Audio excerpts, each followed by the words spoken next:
All right, welcome to the North Fork Experience, the podcast where we explore the journeys of exceptional individuals and businesses shaping our communities and industries.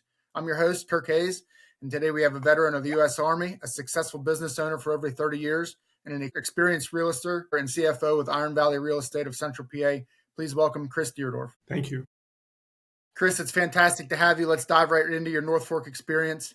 Chris, your career path is unique, blending military service, over 30 years of president of Spotlight Investments and nearly a decade in real estate. How did the discipline and strategic planning skills you developed in the U.S. Army and your early business ventures prepare you for the complexities of the real estate industry? Well, I thought I knew everything about business until I got into real estate. It's early on, back in 1995, I had an opportunity to buy a video store. If everybody remembers those, I worked for Blockbuster for a number of years and always wanted to be self-employed. And an opportunity came up, and that led me on my journey of being self-employed.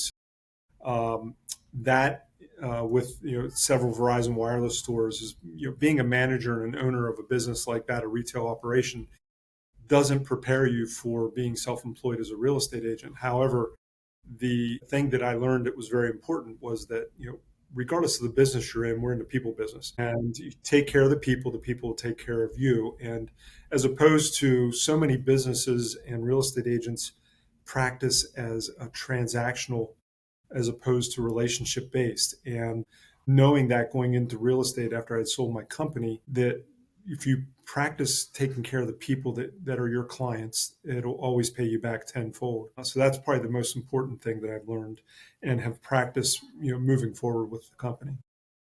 Yeah, that's a great point. Your experience in that, having your own business and really getting to know some customers there, I'm sure it really led you to be able to, carry that into your real estate business as well there with, just knowing how important trust is in your transactions and then that, having that good experience with customers can really help you out long term like that. Sure can. So for nearly 10 years, you were known as the Verizon man and the video guy while running Spotlight Rentals. How did that extensive retail and customer service experience, where you successfully match clients to the perfect product, translate into your current ability to match clients with the perfect property? Well, that here again, we're talking in the Verizon world, we're trying to match people with a certain type of phone, and there's a variety of devices. Just like in real estate, you really need to just talk to your clients, ask them plenty of questions about what's important to them. What business are they in, their family, what activities, your hobbies, all those things are important to determine, what's going to be the proper product for them. Same thing with housing. If you need to know, obviously, how many people, bedrooms, bathrooms, all those things are important. But also, where do you work? What's your travel time? How long does it take you to get home? Do you have pets? Do you have to be home quicker? Do you need a house that's closer to work? That, on top of all the financial aspects of buying a house, is important. Just like with buying a smartphone, there's people that love Apple, people that love Android. Well, there's people that like ranch houses, and there's people that like bi-levels. Finding out what is important to them that's the most important thing, is ask lots of questions and try to remind your client whenever they start pushing back and saying, I don't think I like that. Well, it was important to you. What has changed? Yeah. Yep. Communicating with them and constantly working with them to find the product that they need. Yeah, that's crucial. When you touched on it, communication is the real key there, and really understanding your client, whether they're looking for $1,000 phone or a $200,000 house. I'm sure it's it goes back to that same trust and understanding of what they're looking for that can really match them to the right product, or in this case, a home that really fits their needs and is going to work for them long term there. Absolutely. So as a realtor and CFO for Iron Valley Real Estate, you're managing both client transactions and the financial health of the business. What is the core business philosophy that guides your dual role, and how do you ensure the client's goals remain at the forefront of every transaction? Well, for us, my business has changed dramatically. I still actively sell. I actually had my best year this year in real estate personal sales. But myself and my partners, I have 3 business partners. We're managing nine actual brokerages, locations, but we have 2 that are virtual as well. And 300, over 300 agents we're pushing right now with those locations. So for us, the most important thing is our culture. And that is no different than, for me, personal sales is, what's your culture? Do you get out of bed on time? Do you get dressed? Shave, get a shower, exercise, eat well? you prepare yourself for the day. But our culture at our company, which is Titan 4 LC, and we do business as Iron Valley Real Estate, like I said, we have 9 locations, is our culture is the most important thing to us. Is our client, and my clients now, I still sell, but my client primarily is the agents that work under us. And those are the people that we're looking to make happy. Because if our agents are happy, our clients or their clients are going to be happy as well. Having a good working atmosphere, lots of good training so that they're prepared when they go out. And that transfers over to how you take care of your client. Like I said early on, we're in the people business. And it doesn't matter whether we're running a brokerage or we're taking care of people trying to buy and sell houses. We're really tailoring it to that particular individual. We have some people that dress like this with a suit and tie every day. We have some people that wear shorts to work every day. It depends on the environment that you're working in, the type of client you're working with. And it's very important that you know who your client is, what are their needs, and that you can supply them with the things that they want. Yeah, I like some of the things you hit on there early on in that answer there. The little things really matter, like waking up on time and taking care of yourself. It's something that's easy to overlook, but it's stuff that really matters in the long run, and it can lead you to success in other areas too when you're really taking care of yourself like that, and it leads you to taking care of other people the same way, and having Absolutely. that kind of focus on doing the small things right, I think really matters. I agree. So your LinkedIn profile highlights skills in management, sales, and business development. In the competitive Central PA market, what is your approach to business development, and how do you leverage your large contingency of past customers to generate new real estate business? Obviously, social media is important. You got to have a social media presence, and it's not just Facebook, it's not just Instagram. It's all the different levels of social media, from YouTube, Instagram. TikTok is really popular right now. So being visible. One of the things we talk about with our agents is that people won't remember you until they hear your name 7 times. So it could be on a billboard, radio, postcards. All those different mediums are really important, that you keep yourself visible, even if you don't have any clients right now. If you're not busy, a brand new agent, for example, may come into the business and it's like, where do I start? You can start knocking on doors around houses that are already for sale to find out, are they thinking about buying or selling? So there's so many different things that you can do to stay relevant in the industry, to get your name out there, and so that when it comes time for them to think about buying or selling real estate, they automatically think of you because you're so visible. Yeah, that's so important too, especially when you're working in business like that. You never know when the next big transaction is going to happen. You never know what thing is going to really push you over the top and land you an Instagram post, like you said, may just get in front of the right eyes, and that develops a long-term client because of that one post. It's always really interesting working in a business like that, where you just never know what thing is really going to push you ahead. You really got to stay in front of all those different mediums for reaching out to people, and it can really benefit you long term like that. Well, recently I had my biggest sale to date, and it was a 24 unit apartment building. And that came from a relationship with an agent that's no longer in the business that referred me to that client. Her and I had worked together, but maintaining those relationships with people will bring you more business. So I do a lot of business on referrals. I sell a lot of commercial real estate as well, sometimes more so than residential, because of my business background. But you can't just fall into that. You got to start simple. Usually it's small houses. Some people start just selling mobile homes, and other people that have the experience may move into commercial business and those bigger ticket items. But you really got to play to your strengths and make sure that you understand what you're doing. Don't get over your head. We try to keep our agents that are working with us, that if you don't understand it, how are you going to explain it to your client? Yeah, and it's such a long term I'm process sorry, I at can't times. hear you. Sometimes, what's that? I think that can be a really long term process at times too. Some people I couldn't hear you. maybe have some trouble with it at first. They don't see their marketing paying off and stuff like that. But it's so critical to just kind of stay the course and maintain getting your name out there and your voice out there, and you just never know when that can really catch on and take off there. Right. I just had a discussion about this with one of our agents that, in the retail world, you spend money on billboards, radio advertising, maybe Value Pack or Clipper magazines, things like that. How do you really evaluate some of these types of things that you advertise in? You can't really determine, is it bringing you value or not? Yeah, yeah. And it's such a long play that you got to be prepared, have enough money in the bank to understand that you're not going to make a paycheck probably for 6 months. If you get one sooner than that, great. But what's your business plan to be successful? Let's sit down and talk about it. With my business background, I like talking to agents about not just making money, but how do you save money? What's your expense look like?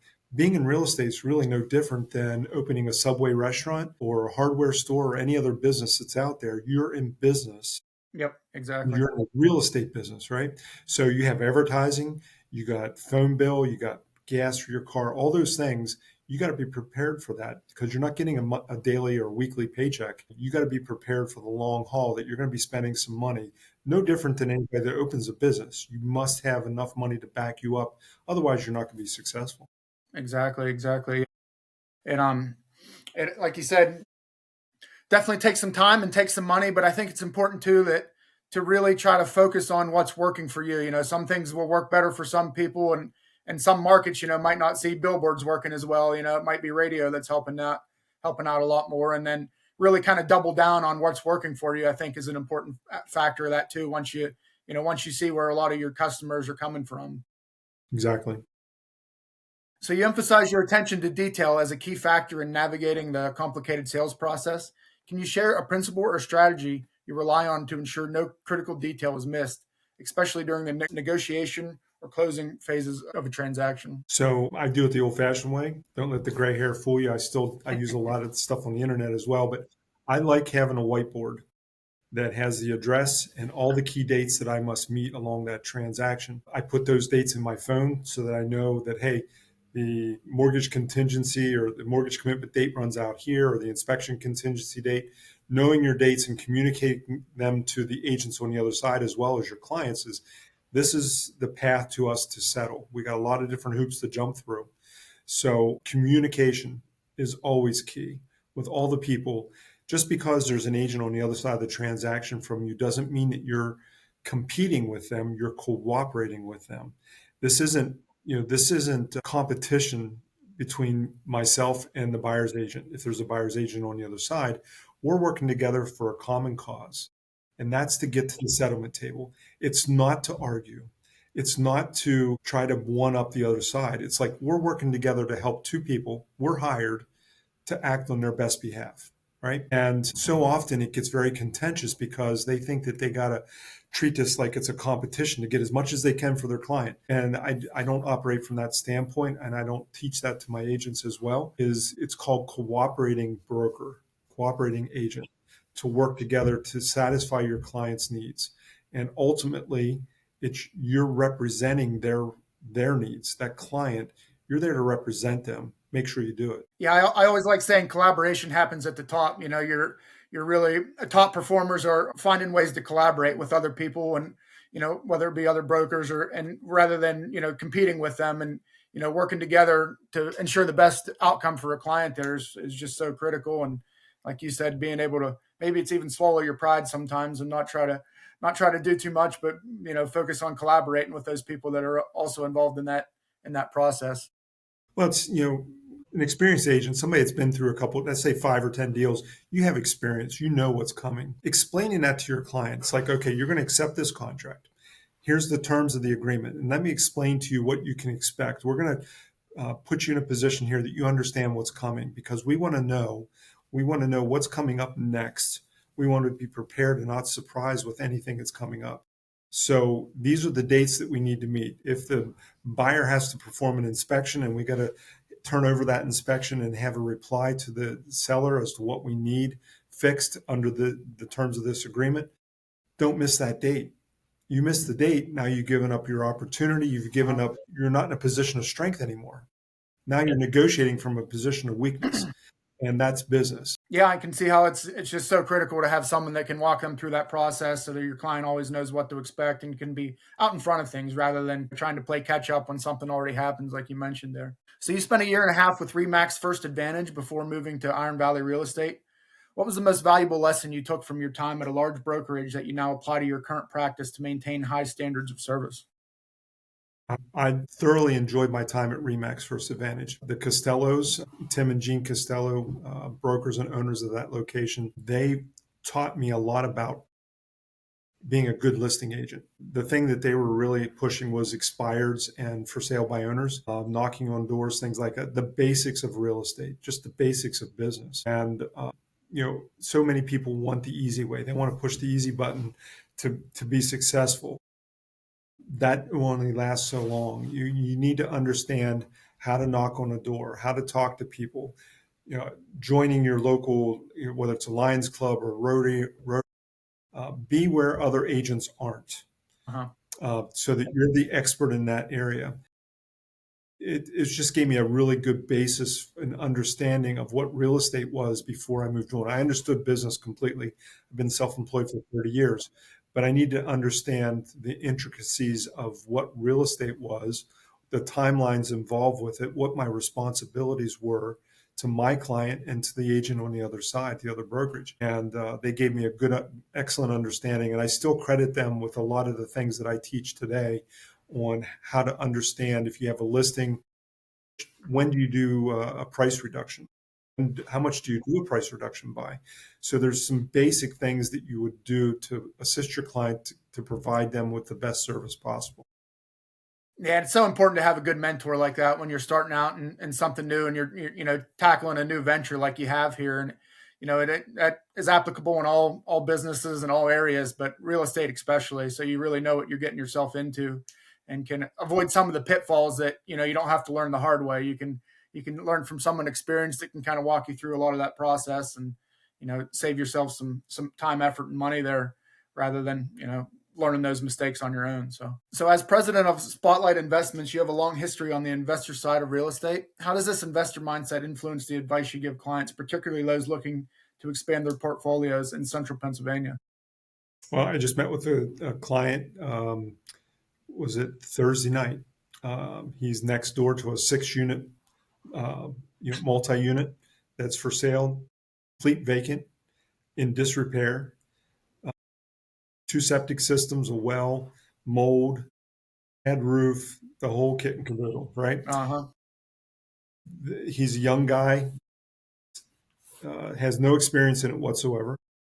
We had his contractor along just to look at it because it's just one of these properties that's going to need some serious attention. And my concern for him is that he's getting in over his head, that financially, can he sustain this? And will it hurt him in his personal life? Married, no kids, young couple. I understand ambition. I understand opportunity. I talk about it all the time with agents. That doesn't mean you make bad decisions. Yep, absolutely. On the flip side of that, helping this 24 unit that I just settled on last month is those were experienced investors that own a multitude of properties. However, they still were missing some key attributes of things that they didn't understand about the industry with regards to the operating agreements and the LLCs and the things that were necessary. They had a lot of knowledge, but even though they were on the other side of the transaction, I represented the seller. I felt it was still my responsibility to guide them through the process. They were unrepresented. No, they did have an attorney who helped out with some paperwork, but from a real estate perspective, they didn't. They came from the wholesale world, completely different transaction. So I felt a sense of responsibility to make sure that they understood what they were doing to protect my client, because ultimately I wanted to get him to the settlement table. So working hand in hand with them was really important. So investors come in all different shapes and sizes, whether they're looking to lease a place to open a business or they're looking to buy a property. You give them as much information as possible so they can make good decisions. Yeah, absolutely. And even the experienced people, they all at times need a helping hand, and there's always something to learn from each transaction and each thing you find yourself in. So I always looked at that as an important thing going forward, and not just business, but in life. Maybe you do have some experience, but always keep a beginner's mindset when you're going into things. And there's always something that you can learn when you're, dealing with, different things you might run into throughout life or in business. So. Yeah. If you think you know everything, you're done. Yep. Right? Yeah, exactly. You always have to be learning and improving is so critical in that business and many others. Yep, exactly. So given your background in growing businesses from the ground up, what advice would you give to a newer agent or entrepreneur who's struggling to build initial traction and credibility in a competitive market? Well, let's get back to basics. First things first is let's look at your income and look at your expenses. Are you able to succeed? Do you have the financial backing to provide for you? How are you paying for your car payment if you're not selling a house? How do you put food on the table? Is your wife or husband working? Health insurance. If you're so I give a talk to new agents about business, and it's more about expenses and saving. And I've read quite a few books over the years about sales and about business. And one of the biggest things I learned is you always pay yourself first, right? So many people pay themselves last. Mm-hmm. And there was a great book. It's The Richest Man in Babylon, talks about the 10%. 10% of whatever you bring in gets put back for a rainy day, way down the road. It's not there to spend on Doritos and junk food and Uh-huh. going out with the boys. It's there. It's your nest egg. It's there to protect you. And if you don't have at least 6 months of income or 6 months of savings there to prepare for the worst, look back during COVID. I opened my first brokerage before I had my partners February 2020, February 1st. March 16th, we had to shut down because of COVID. That's a terrible way to run a business. And I didn't Uh-huh. have the money. I had money from selling my company. I was one of the lucky ones that I was prepared for that downfall, and was able to sustain that. But most people that get in business don't think about that. They think that they're going to get in, they're going to make all this money because what's the general thinking? If you're self-employed, you're rich. Well, that's Yeah. just not true. Uh-huh. So when my partners came on in August of 2020, I prepared them. I said, look, we're not going to pull a paycheck for 3 years. That's Uh-huh. generally how long it takes.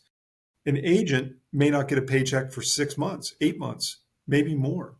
So with our company now, we're really keying in on mentorship, preparing the agents for success, preparing them for failure as well, and understanding that this is what you knew. This is the basics to be successful. And we're teaching them how to fish. We're not teaching them to go out and buy leads. It's how do you generate business when all the other companies are going to cost you money because you don't have the money to spend right now. So let's teach you how to fish, and that'll feed you for a lifetime. That's the old saying, right? Yep. Yeah, absolutely great advice there. Everyone thinks when you go into business right away it's all sunshine and rainbows, and there's a lot of time where you're going to spend where you might not be making a paycheck at all. You're working late nights and early mornings and just grinding to get there. And it's really something that, when you're starting out, everyone needs to look at and see if, you can really make it through that time. And you might not ever get to the time where you're making a lot of money, and that's part of the risk that of what you're going into there. But yeah, a lot of times it's going to take you a while to get some traction, and that's great advice to know that, that for people that need to understand that before they're jumping into anything with both feet there, certainly. So one of the things that I say to agents when they come to me and they say, look, this isn't working, or they have a problem, whatever it is. And I ask them, what have you done? What's your thought process? I said, have you looked in the mirror? And they always give me a quizzical look. I said, you need to look in the mirror because if you got a problem, doesn't matter what it is in this life, look in the mirror, deal with what you see first, deal with that. Everything else will fall into place. A lot of times people get inside their head and they start thinking of all the things that are going wrong as opposed to concentrating on the things that they do well. And what's your hot button? We have agents that come to us that they don't want to do expireds or for sale by owners. And maybe they're not good at making phone calls or knocking on doors. That's okay initially, but what are you good at? What's your hot button? What do you want to do? I don't want to push someone into doing something that they don't want to do because they're not going to do it well. Yep. So, encouraging them in the areas that they're good at and pointing out things that maybe they haven't seen about themselves that will help them be successful. Yeah, I always say no one's coming to save you when you're in a business or anything like that. Like at times you got to figure it out yourself, and it's nice to have a mentor like you for your younger agents and stuff like that. So I'm sure that really helps them out. But when you're going out on your own, there's got to be a lot of stick to itiveness and just the willingness and ability to figure things out when they're going south there for sure too. So Well, I ask people when they get. I just had a call right before we got on this Zoom. Young guy wants to get his license, and I said, "Are you scared?" He said, "Scared of what?"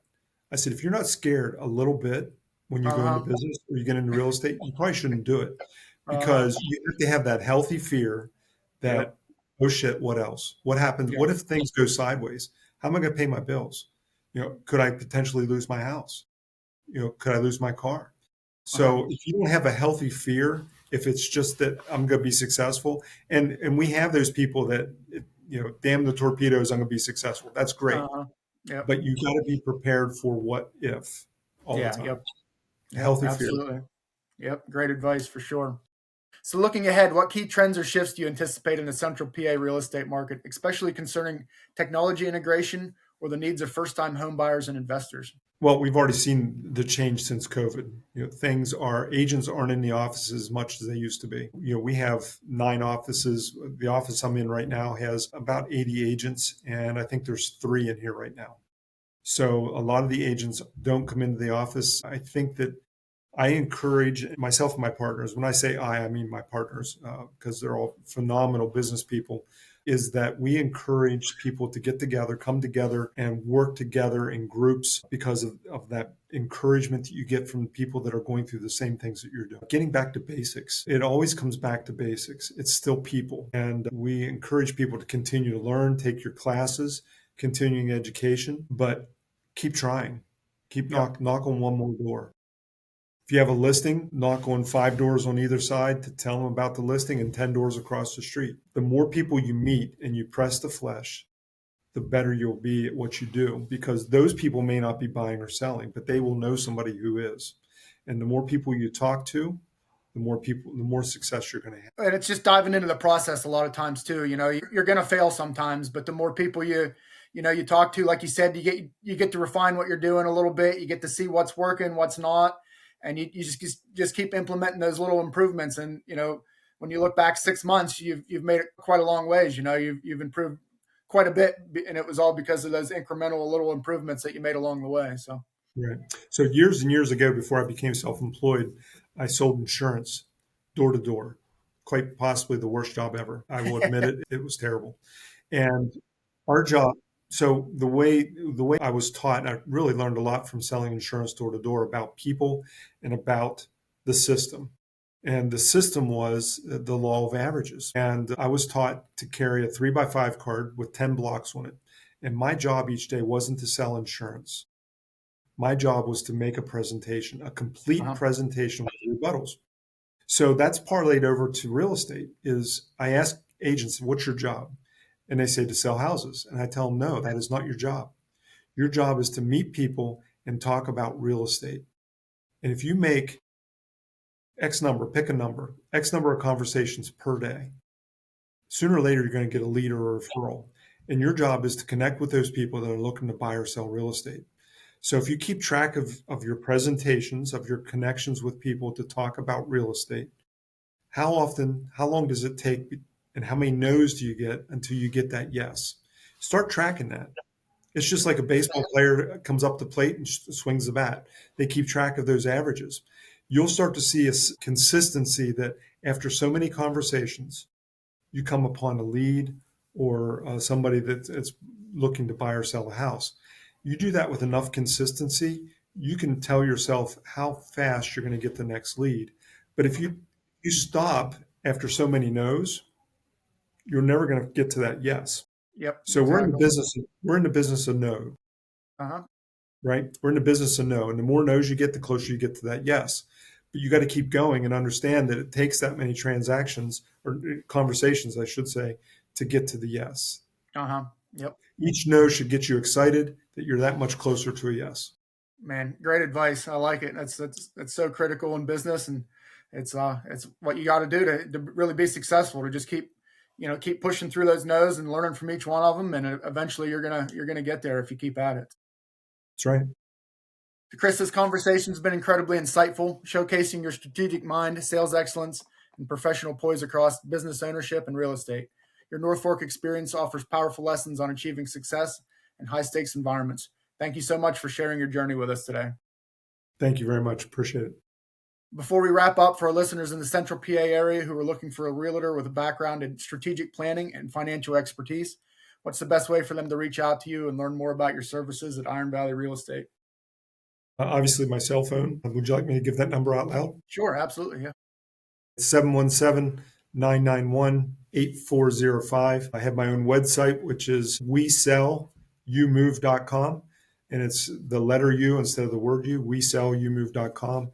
And my email address is chris@WeSellYouMove.com. My main office is in Carlisle, Pennsylvania, but I take care of pretty much, central PA. Perfect. We will make sure we include all those details in our show notes so everyone can get them. That's all for this episode of the North Fork Experience. A huge thank you again to our incredible guest, Chris Deardorff, and thank you all of you for tuning in. Until next time, keep exploring, keep growing, and keep experiencing all that our communities have to offer. Thank you. All right. Take care.